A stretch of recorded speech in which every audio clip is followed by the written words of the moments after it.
دیگر خبروں کی جانب بڑھتے ہیں اور آپ کو بتائیں کہ مکہ مکرمہ میں خطبے کے دوران ممبر پر چڑھنے کی کوشش کرنے والا ملزم دراصل مائک پر قبضہ کرنا چاہتا تھا۔ پولیس گرفتار شخص کی ذہنی حالت کا بھی جائزہ لے رہی ہے۔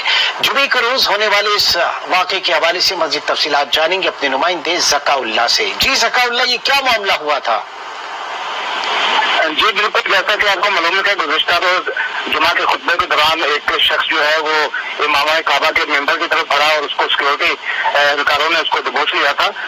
اس کے بعد جو اس کی ابتدائی تفتیش کی گئی ہے اس میں اس شخص کی جو ذہنی حالت ہے اس کے بارے میں جائزہ لیا جا رہا ہے۔ سیکورٹی اداروں کا کہنا ہے کہ وہ مختلف جو اپنے بیانات وہ دے رہا ہے۔ ایک تو اس نے امام مہدی ہونے کا دعویٰ کیا ہے اور دوسری طرف وہ دیگر مختلف جو ہے وجوہات بتا رہا ہے۔